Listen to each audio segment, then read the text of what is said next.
토요일 날 또 녹화를 하겠습니다. 지금이 2026년 4월 18일 오후 4시 24분을 지금 지나가고 있습니다. 여기부터 할 차례죠. 이원에 따르면 9월에 뽕나무에서 오디가 2번 열렸고 유비가 폐에 주둔하고 있다가 흉년으로 곡식이 귀해져 모두 굶주리게 되자 오디를 따서 양식으로 삼았던 기록이 있다. 잠깐만요.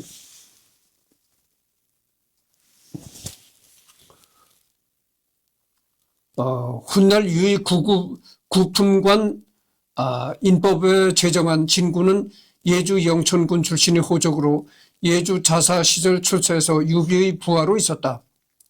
이때 유비는 서주를 아우를 생각이 있었는데 진구는 그것을 꿰뚫러 보고 원술과 여포 때문에 반드시 성공하지 못할 것입니다. 부디 서주로 가지 마십시오라고 반대를 표했다. 9일 진구는 유비가 여포에게 배에 달아날 때 피란민이 되어 야인으로 지내다 여포 사후 조조에게 등용되어 위 관료가 된다. 여포. 이 사람도 이제 삼국지에 나오는 인물인데, 출생은 160년 이전에 출생했고, 후한 병주 원군 구원현에서 출생했다. 여기가 현재는 내몽골 자치구 바오토부시 서쪽 부근이라는 것이죠. 그렇습니다. 그래서 후한말이 무장이다. 이렇게 됐네요. 여포는 궁술, 승마 등에 능하고 완력이 남보다 뛰어나 비장으로 불리며 사납고 용맹하여 병주에서 복무했다. 병주 자사 정원이 기도유가 되어 한해에 주둔하니 여포를 주부로 삼아 크게 친근하게 대우했다. 자치동감에 따르면 여포는 정원의 병사를 통솔하는 부국 사마였다고 한다. 영제가 붕화하자 정원은 군을 이끌고 낙영으로 가 하진과 함께 여러 황문들을 추살할 것을 도모하고 집금오에 임명되었다. 이렇게 나옵니다. 지금은 어디까지나 유비를 하는 시간이죠. 그러니까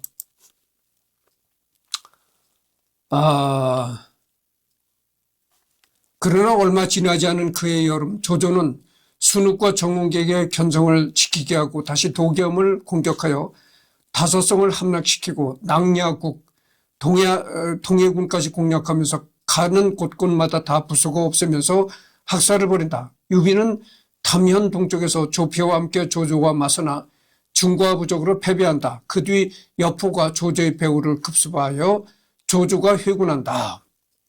이때쯤 유비 부하였던 전해가 고향에 있는 모친의 연로함을 이유로 유비를 떠나게 되었는데 유비는 본인이 공손찬 휘하에 들어올 때부터 스스로 유비를 섬긴 전해를 보내면서 눈물을 흘렸고 그대와 큰일을 같이 할 수 없게 되었다며 매우 아쉬워했다. 이후 전해는 위날에서 대활약을 펼치게 된다. 같은 해 도겸이 유비가 아니면 이 서주를 안정시킬 수 없으니 유비에게 서주를 물려준다는 유언을 남기고 죽었다. 여기서 만약 도겸이 병력을 더해주고 예주 자서로 추천해 서주 중앙에서 떨어진 국경지대에 주둔하도록 허락하지 않았다면 유비는 서주를 얻는데 시간을 좀 더 쓰고 민심을 얻으려 했을 것이다.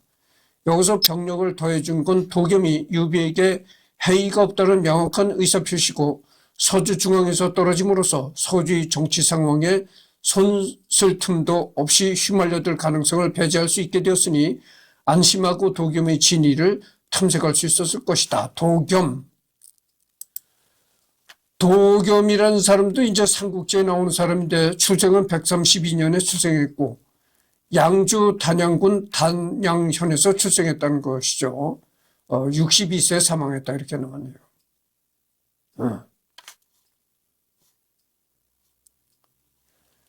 양주 단양군 단양현 사람으로 어려서 아버지를 잃고 현내에서 도겸이 막대 먹은 놈이라는 소문이 돌았는데 14살이 되었어도 병정놀이를 해서 동네 아이들이 도겸을 따랐다. 창호태수를 지낸 적이 있던 동양 출신의 감공이 도겸의 용모를 보고 비범하다고 여겨 이야기를 나눈 후에 너무나도 기쁜 나머지 도겸에게 딸을 주었다고 한다. 감공의 부인이 이를 알고 따지자 감공은 도겸이 큰 인물이 될 것이라면서 딸을 도겸에게 내어줬다.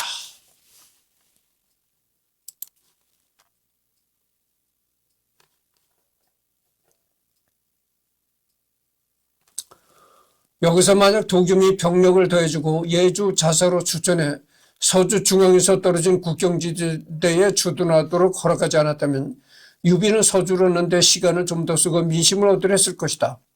여기서 병력을 더해준 건 도겸이 유비에게 해이가 여기 뭐 읽었네요. 어쨌거나 서주 사람들은 유비를 지지했고 서주의 호족들 또한 유비를 서주의 지배자로 추대했다. 서주가 막장인 상태에서 조조 같은 거대 군벌이 언제 또다시 서주에 쳐들어와 헬게이트를 오픈시킬지 알 수 없었기 때문에 자신들을 지켜줄 능력자가 필요했다. 서주 호족들이 외부인인 유비를 추대한 것은 유비가 검증된 사람이었기 때문이다. 그래서 도겸이 죽자 그의 유언을 들은 서주 최고의 대부호 별가 미축은 서주의 백성들을 이끌고 유비를 영접했다. 그렇죠. 그러니까 이 서주 호족이라는 건 지금으로 말하면 그 지방의 유지를 얘기하는 겁니다. 그 지역에 이제 명망이 높고 어느 정도 이제 재력도 가지고 있고 그런 사람을 이제 그 호족이라고 했죠. 지금으로 말하면 지역 유지라는 얘기죠. 근데 도겸이 죽으면서 유언을 뭐라고 했냐면은 이 유비라는 인물한테 유비가 참 검증된 사람, 여러 가지로 검증된 사람이다. 그러니까 너희들은 이제 내가 이 세상을 떠나더라도 유비를 나와 같이 대하라. 뭐 이런 식으로 이제 유언을 했다는 거죠. 그래서 이제 그 지역의 그 최고 부호가는 미축이라는 사람이 이제 그 서주의 백성들이 그 지역의 백성들이 이끌고 유비를 맞아들이러 갔다. 이런 얘기입니다. 유비는 백성들과 호족들의 추대에도 불구하고 거절한 모습을 보였다. 물론 이는 명분을 쌓기 위한 겸양과 자신을 서주 호족들이 받아들여질지에 대한 반응을 확인해 보려고 한 것으로 보인다. 여기에 유비는 임시 배속된 용병대장 같은 위치에 불과했고 서주 내부의 기반이라고 할 만한 것이 없었으므로 도겸이 죽을 때 무슨 의도로 그런 얘기를 꺼냈는지 잘 알 수 없고 그거를 받아들였을 때 어떤 처지가 될지 확신할 수 없었을 가능성이 컸다. 그래서 공룡 같은 유명 인사의 추천과 서주 호족들의 추대를 받는 형식을 취한 것이다. 서주 대호족 중 하나인 진등이 한실은 쇠하고 천하가 위태로운 데 반해 서주는 호구가 100만이나 풍요롭습니다. 대사를 이룰 수 있으니 부디 사군께서 받아주십시오라고 말했다. 하지만 진등의 말은 거짓말로 서주 대학살이 일어나기 전에는 정말로 그랬지만 서주 대학살로 조조가 서주를 헬게이트로 만들어 당시 서주는 인의 마경이었다. 그러자 유비는 4세 5공의 명문 출신인 원술이 다스리면 어떻겠냐면 짐짓 겸양의 뜻을 보였다. 진등은 공로는 교만하여 난을 다스릴 만한 주인이 아닙니다. 지금 사군을 위해 복이 10만을 모려하니 가히 위로는 군주를 도와 백성을 구제하여 춘추 5패의 업을 이루고 아래로는 땅을 나누어 차지하여 변경을 지키며 그 공을 죽백에 남길만 합니다.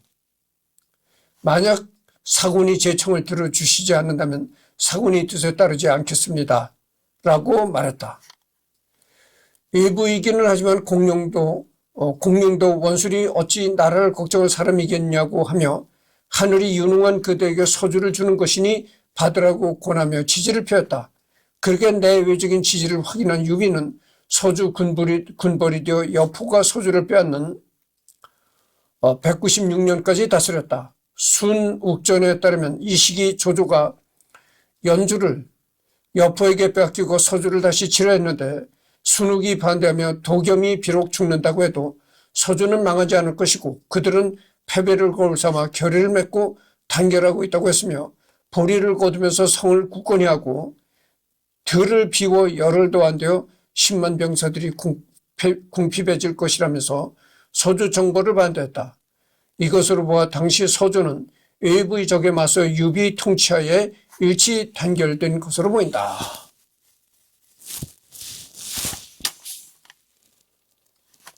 진등을 비롯한 서주 사람들은 유비를 새로운 서주의 주인으로 삼는다며 원소에게 사자를 파견하는데 하늘의 재앙이 서주에 내려 도겸이 죽은 후 남은 백성들은 주인이 없어 간웅이 틈을 타 원소에게 해를 끼쳐 근심이 될까 두려워 옛 평원상 유비 부군을 함께 받도록 종주로 삼아 백성들이 귀의하고 있다.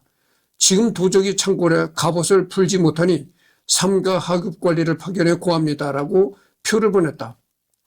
그러자 원소는 유비는 고하고 신이 가서 서주 사람들이 그를 기꺼이 추대하니 실로 내 뜻을 부합하라고 하며 하남에서 유비가 서주 군벌이 되는 것을 받아들인다.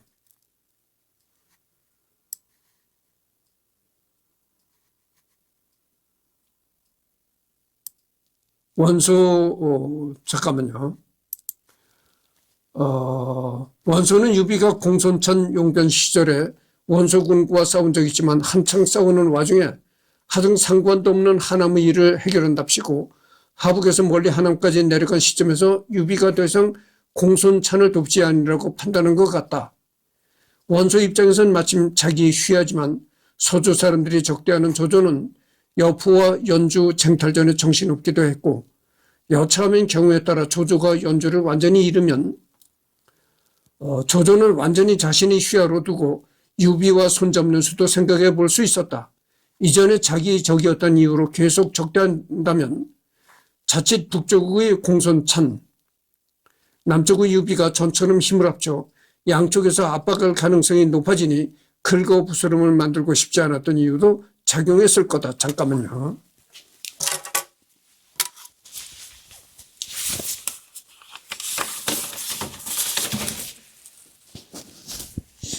이제 제목이 될 만한 중요 부분을 메모해야 되겠습니다.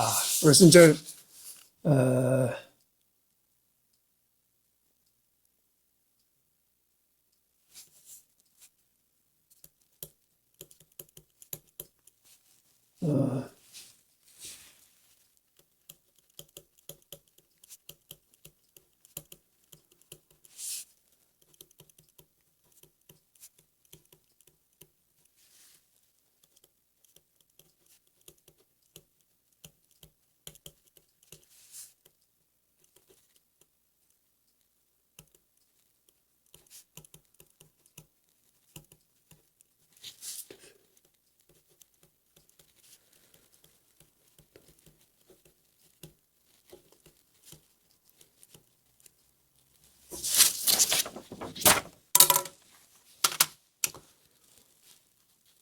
사실 공손찬 문서에도 나오지만 193년 12월 유우 살해 이후 공손찬은 하북에서 급격히 미심을 잃고 유우 주변의 인재들을 숙청하고 사대부를 탄압하는 등 몰락의 시조를 끄는 상태였다.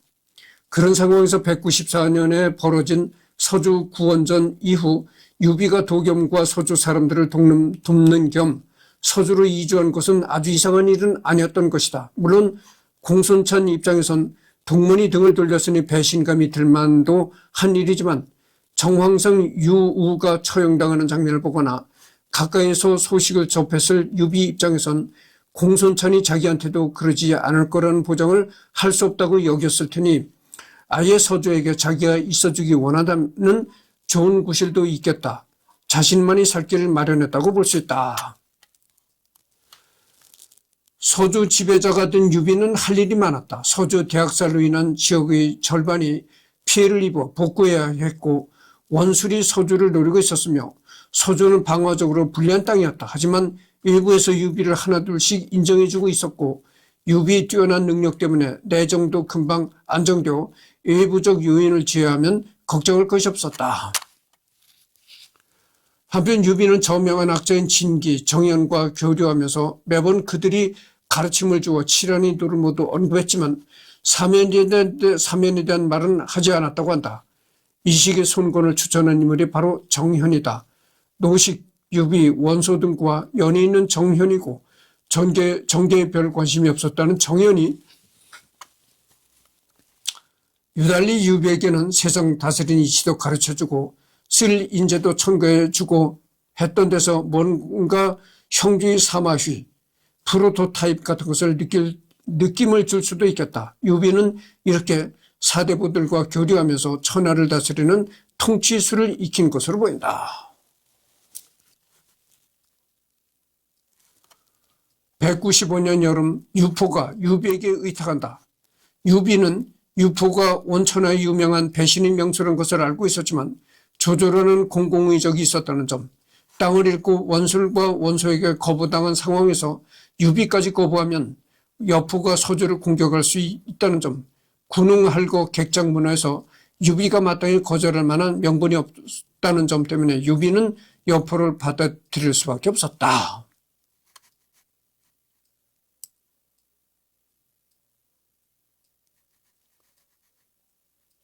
유비는 여포가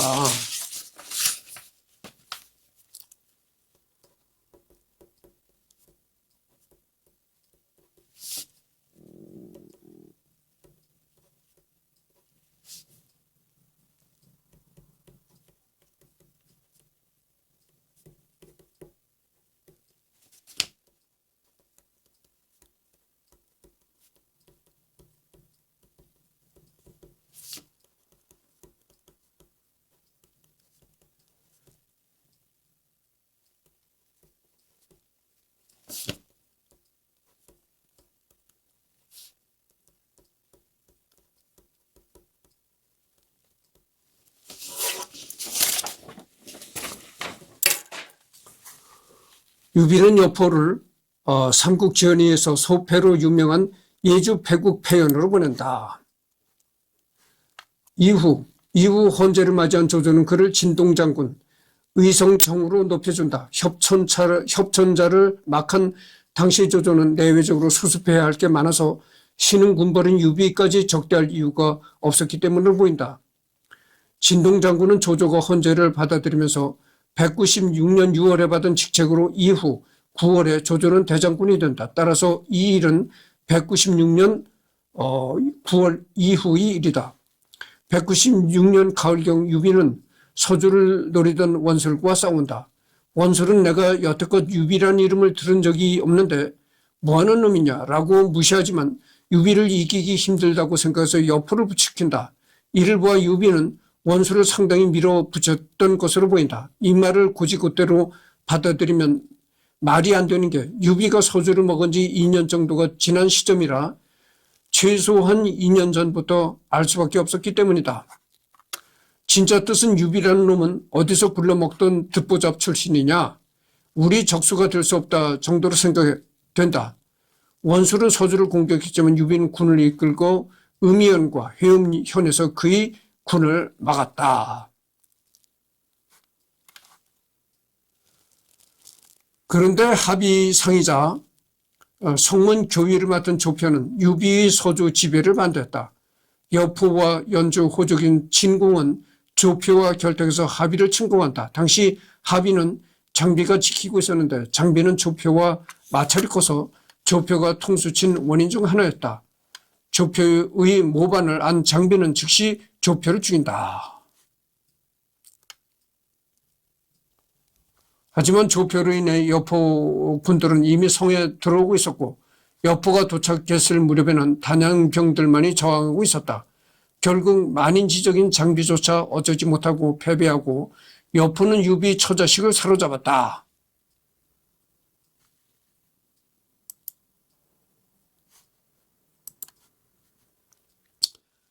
이에 유비는 합의로 돌았지만 병사들이 곧바로 괴주하는 바람에 해서 서주 광릉군에 주둔하면서 군사를 수습해 원술과 싸웠지만 패배한다. 결국 유비는 서주 광릉군 해서연으로 군대를 돌리게 된다. 유비에게 이 사건은 당황스러운 일이었을 것이다. 그러나 조표는 도겸의 구장으로 그가 도겸의 출신 지역 병사들이자 정예들인 단양병을 이끌고 있었다는 점에서 알 수 있듯이 서주 호족이라기보다는 구도겸 세력과 밀접한 관련이 있는 인물이었다. 즉 이 사건은 서주 호족이 벌인 사건이 아니라 유비 이전의 서주 군벌이었던 도겸 세력이 자신들이 아닌 먼 하북에서 온 유비가 서주를 장악한 것이 마음에 안 들어서 벌였을 가능성이 높다.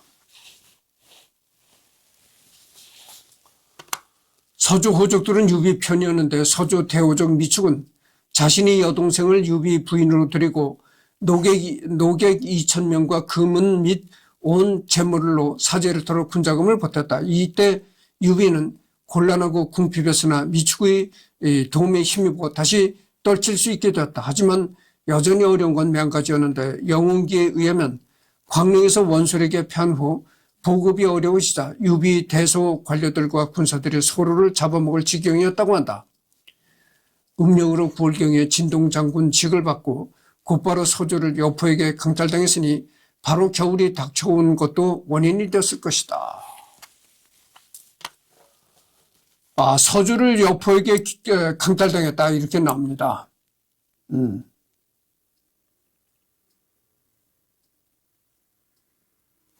음력 9월경에 이제 진동장군직을 받고 곧바로 서주를 여포에게 강탈당했다. 한편 이 와중에도 젊은 시절의 협계 기질은 여전했는지 197년 유비는 조조에게 패서 헌제를 잃은 후 막장이 되어 떠돌아다니며 노략질 중이던 양봉과 한섬을 살해한다. 영웅기 기록에 따르면 유비 땅에서 여포의 명으로 이 두 사람이 보리를 취해 군자금으로 삼았다는데 이것도 영향을 미쳤을 것이다. 이때 유비는 양봉과 면담하기로 하고는 그 자리에서 잡아 죽였고 한섬은 양봉을 잃자 병조로 달아나다가 장선이라는 사람에게 살해된다.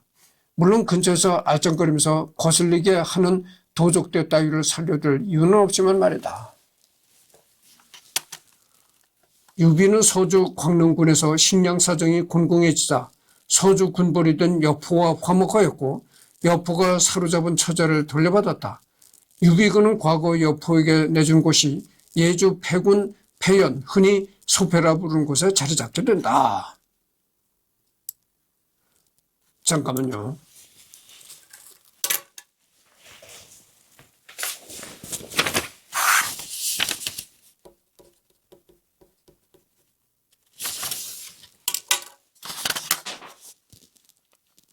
유비가 패연에 머물자 1만 명의 병력이 유비 휘하에 모여들었는데 유비가 서주뿐만 아니라 예주에서도 인망이 상당했음을 보여준다. 자기 영지는 잘 다스리는 유비의 특성상 서주뿐만 아니라 소패도 잘 관리했을 가능성이 높다. 이는 여포에게 예상 밖의 일이었을 것이며 유비의 세력이 커진 것을 경계한 여포가 친히 유비를 공격해서 유비는 소패를 떠나야 했다. 조조 휘하. 유비는 여포에게 쫓겨난 뒤 조조에게 귀순한다. 유비가 조조에게 도착하자 정욱이 유비를 죽일 것을 간언하나 조조는 이를 거부하고 유비를 예주목으로 삼아 예주패에 머물게 한다.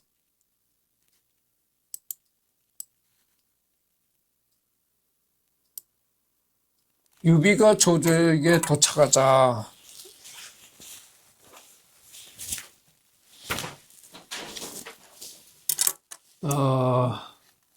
198년 봄 영웅기에 따르면 유비군이 여포군이 군마를 약탈했다는 이유로 여포가 먼저 선수를 쳐서 고순과 장려를 보내 패성을 공격한다. 이에 유비는 두 번이나 곤궁한 처지에 몰렸다가 수습한 병사들을 몇 달을 넘게 버텼고 조조 역시 원군으로 하우돈을 보내지만 고순에게 패한다. 결국 9월에 유비는 격파되어 홀몸으로 달아났고 고순 등은 그의 처자식을 사로잡았다. 이때 선주전 영웅기 주석 원문에 9월 도피 하여튼 유비가 처자도 군대도 챙기지 못하고 대피하여 단신으로 도망갔음을 알 수 있다. 관우와 장비 등은 이후 유비를 따라간 흔적이 보이기에 유비는 혼자 도망치고 나중에 관우, 장비, 간홍, 손건, 미축 등이 합류했다거나 했을 가능성이 높다. 상황이 이렇게 되자 조조가 직접 출병한다. 10월 예주 경계에서 도망친 유비를 만난 후 곧 여포를 공격한다. 유비는 조조군을 따라 서주 합의국을 공격한다. 무제기에서는 여포 정별의 주체를 일관되게 조조로 서술하고 선주전에서는 조조가 몸소 동쪽으로 가 유비를 도와 여포를 합의해서 포위하고 그를 생포했다고만 나온다. 서왕이 별도로 군을 이끌고 여포의 장수 조소, 이추 등을 항복시키고 진기욱과 진등 부자가 광릉의 군사를 이끌고 조조에게 합류하는 와중에 유비의 구체적인 행적은 단신으로 도망쳤다가 예주 양국에서 조조와 만난 후 그를 따라가 최종 목적지인 합의국에서의 행적만 나오는 걸 알 수가 있다.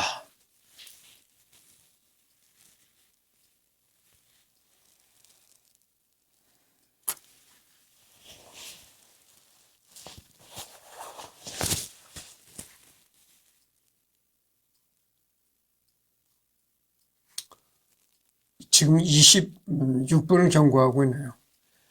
이를 보면 이 당시 패성에서 유비가 얻은 병사 상당수는 원래 조조가 보태준 병사들이었고 유비가 단신으로 도망하여 간신히 조조군에 들붙어 있었던 상태였기 때문에 병력 없이 소수 측근과 함께 조조군 진영에서만 머물렀을 가능성도 높고 실제 수습했다고 해도 유비 휘하의 직속 병력은 얼마 되지 않았을 가능성이 높다. 여포가 붙잡히고 유비는 처자를 되찾았다. 여포의 처우를 결정할 때 여포가 비굴한 태도를 보이며 유비를 현덕이라고 부르며 살려달라고 빌자 조조가 처음에는 웃으며 왜 명사군에게 애원하냐며 매기다가 여포가 조조에게 명공은 보병을 자신은 기병을 지휘하면 천하를 평정하지 못하겠느냐라고 물어보니 조조는 고민과 의심에 빠진다. 이때 조조가 유비에게 의견을 물어보자 유비는 조조에게 명공께서는 여포가 정건양과 동태사를 섬길 때 모습을 보셨습니까? 라면서 여포의 위험성을 경고하고 죽일 것을 암시했다. 그러자 조조는 여포를 죽이기로 결심하고 후한서 여포열전에서 여포는 유비를 노려보며 귀 큰 놈이 제일 못 믿을 놈이다라고 말하며 목이 매달린다. 한때 여포 빠들과 촉가들이 이 부분을 들먹이며 유비를 음흉한 위선자라고 비난했는데 연의나 정사나 갈 곳 없던 걸 주변의 반대에도 불구하고 받아줬더니만 빈집털이라는 빅엿으로 보답했으며 이후에도 트집을 잡아 재건을 시도하는 유비를 박살내서 유비는 서주 대학살 시절 적이었던 조조에게 의탁하고 말았다. 따라서 유비가 여포를 용서하는 것은 그야말로 호구 소리를 들어도 이상하지 않을 만큼 여포에게 쌓인 감정이 결코 적지 않았을 가능성이 농후하다. 그리고 단순히 감정 때문에 여포를 죽였다고 할 수는 없는데 여포는 그 인성과 털머리와는 별개로 기마술이 뛰어난 맹장이라서 조조라는 먼치킨 휘하에서 통제받으며 활동할 경우 두고두고 유비를 괴롭힐 가능성이 높아서 후원을 없앴다고 볼 수 있다.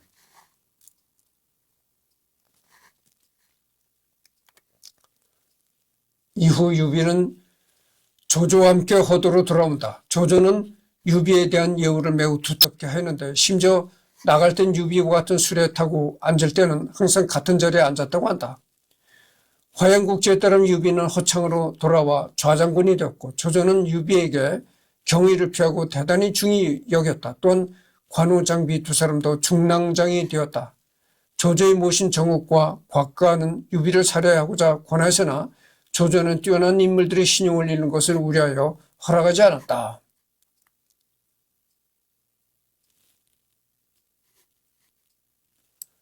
조조의 모신 정옥과 곽가는 유비를 살해하려고 했으나 이런 게 나옵니다.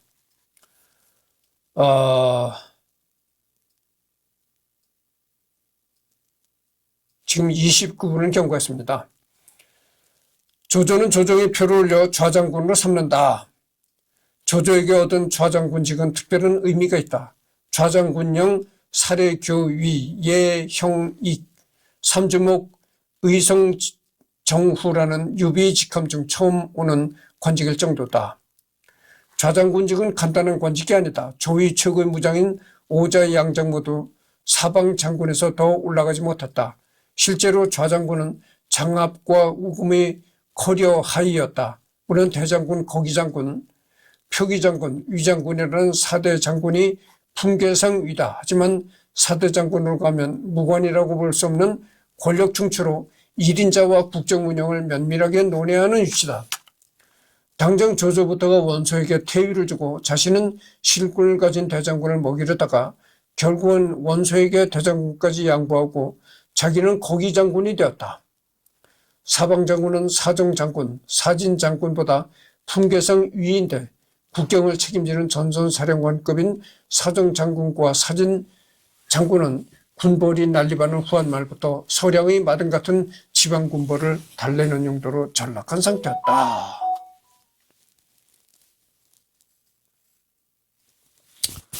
원가를 열족시킨 후 조조는 황제 노름을 하던 유비를 한실의 권위로 크게 압박했다. 유표는 지절을 가졌을지언정 정남 장군이기 때문이었다. 물론 이에 대항하기 위해서 유표가 꺼내든 카드가 유비였지만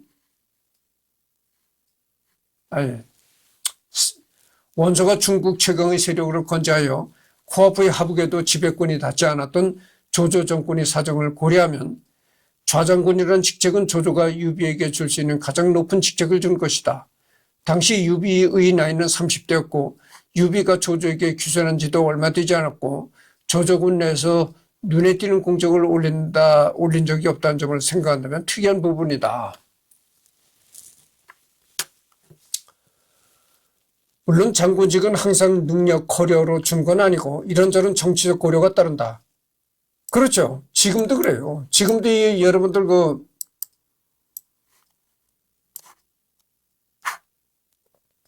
이게 반드시 군대에서만 통용된 일이 아닙니다. 사람이 배운 것만 있다고 출세하는 게 아니거든요. 또 실력만 있다고 출세하는 게 아닙니다. 여러분들 요즘에 그 방송에 들으면 고졸은 임금을 얼마 못 받고 대학 졸업장을 가져야 뭐 임금이 뭐 높게 받는다 하면서 이 공중파 방송 특히 뭐 KBS나 MBC 이런 공중파 방송에서 은근히 그렇게 대학을 잡고 대학 졸업도 유흥을 받아야 뭐 사회에 나가서 높은 임금을 받는다 이런 식의 얘기를 하거든. 실제 그럴까요? 그렇지 않아요. 대학 졸업을 해서 사회에 나가서 높은 임금을 받는 것은 높은 봉급을 받는 것은 그 대학 졸업에 걸맞는 그런 아주 고도의 전문직을 가져야 그런 그 높은 보수를 받는 것이지. 만약에 대학 졸업장은 가졌을 때 고졸과 똑같은 일을 할 적에 뭐 졸업장만 가졌다고 누가 돈을 많이 줍니까?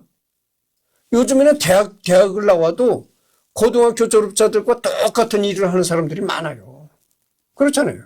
여러분들 그 대학 나와가지고 4년제 대학이나 대학원 나와가지고 취업이 안 되니까 또 폴리텍 대학을 간다네. 여러분들 그 폴리텍 대학이라고 있잖아요. 요 화성에도 이제 우리 집 가까운 요 화성에도 폴리텍 대학이 있단 말이죠. 폴리텍 대학이 뭡니까? 예전에 그 기능 대학 그런 식이거든. 뭐 거기서 용접하는 거, 뭐 자동차 정비하는 거.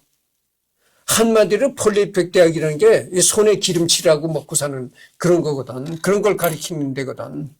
그러니까 아니 대학원을 나온 사람들이 뭐 대학의 철학과나 뭐 인문계통의 대학을 나온 사람들 취직이 안 되니까 또다시 폴리텍 대학을 간다 이거야. 그래서 이제 거기서 자동차 정비하는 것도 배우고 뭐 지게차 배우고 용접도 배우고 이래서 기업체나 공장이 이제 취직한다 그죠. 그 기업체나 공장이 취직하면 그 사람들이 대학 졸업장을 가졌다고 그것 때문에 돈을 많이 주니까 그게 아니거든. 고졸자들도 다 지게차 몰고 손에 기름칠하고 먹고 사는데 똑같은 기름칠하고 먹고 사는 그런 일을 누가 졸업장만 가졌다고 돈을 많이 줍니까? 그렇잖아요. 그리고 대학 졸업하고 거기에 걸맞는 고도의 전문직으로 아주 높은 보수를 받고 취업하잖아요. 금방 잘려요. 이 보수를 높이 주는 사람은 수명이 짧아요. 경영주가 어떻게 되겠어요? 그렇게 돈 많이 주는 그 사람을 오래 두려고 할까요? 금방 자릅니다. 그래서 여러분들 내가 이 시간에 얘기하지만 공부를 잘한다고 출세하는 게 절대 아니고요. 좋은 대학 졸업장을 가졌다고 돈 많이 버는 게 절대 아닙니다. 그렇다는 걸 아시오. 사회라는 건 졸업장만 가지고 돌아가는 세상이 아니에요. 단지 이런 점은 있어요. 대학 졸업이죠. 아주 인류 대학 졸업장을 갖췄으면은 성공할 수 있는 조건은 갖췄다. 그것뿐이에요. 그것뿐이지. 성공할 수 있는 조건은 갖췄다. 이것뿐이지. 조건을 갖췄다고 뭐 사회 나가서 성공합니까? 그게 아니란 말이죠. 그래서 이런 얘기가 나오길래 내가 얘기를 한 겁니다. 여러분들 장군 별을 주잖아요. 별을 어깨에다 대통령이 이제 장군 별을 달아줄 때 왜 큰 칼도 이제 수여하고 그러잖아요. 육사 나와서 물론 육사를 졸업하면 별을 달 수 있는 조건은 됐다. 그렇지만 육사 나왔다고 다 별을 답니까? 그게 아니에요. 아니 육사에서 육사를 수석 졸업한 사람도 육사를 졸업할 때 수석 졸업한 사람도 장성이 못 들고 제대하는 사람들이 많아요. 별을 못 달고 대령으로 제대하는 사람들도 많다 이거죠. 근데 아니 육사도 수석으로 졸업한 사람이니까 수석으로 졸업한 사람이 별을 못 달고 대령으로 제대한 사람들도 많아요. 근데 육사 다닐 때는 뭐 공부는 별로 잘하지도 못했는데 또 별을 부쩍부쩍하는 별을 다는 사람들도 있다 이거죠. 여러분들 전두환 내가 전두환 대통령을 비판하는 건 아니지만 전두환 대통령이 육사 성적이 별로 좋지 않았다는 거예요. 육사 다닐 때 성적이 별로 뭐 그렇게 썩 좋지 않았는데 별을 달고 대통령까지 됐잖아요.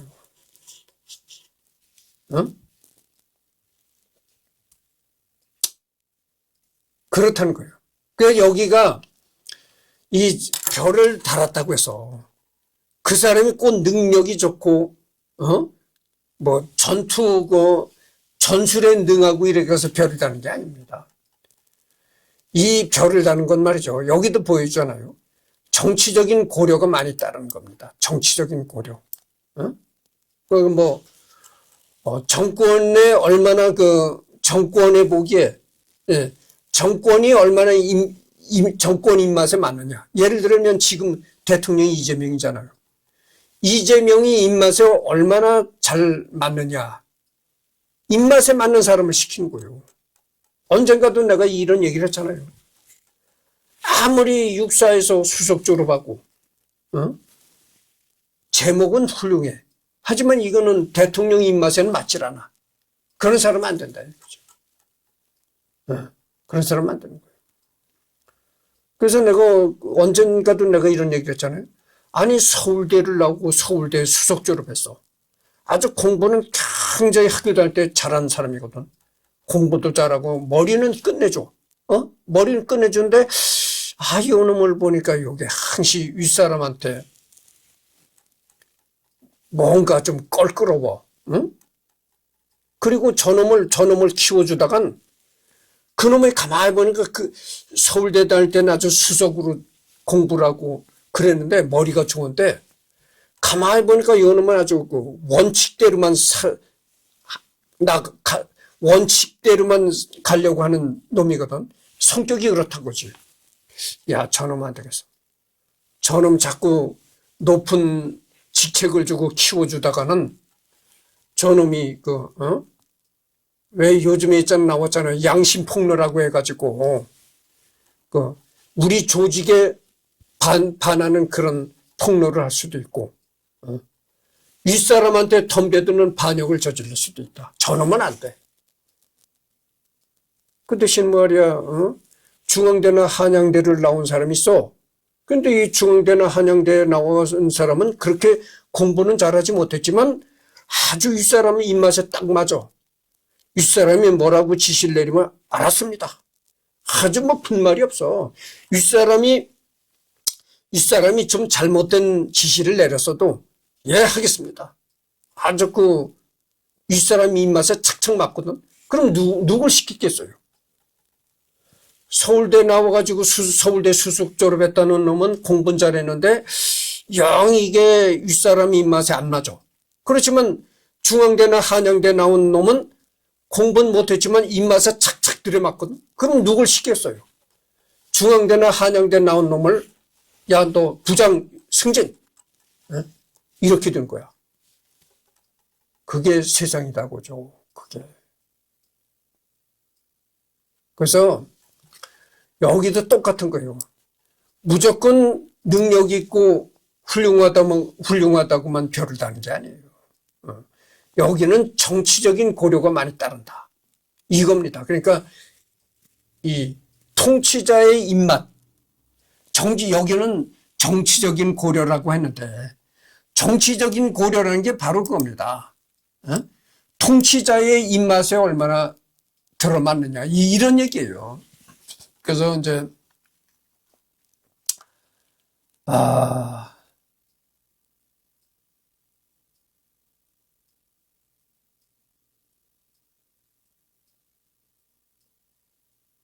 잠깐만요. 그래서 여기 오늘은 여기서 끝나고 내일은 일요일 날이잖아요. 그러니까 일요일 날 또 하게 되겠죠. 내일 녹화할 땐 여기서부터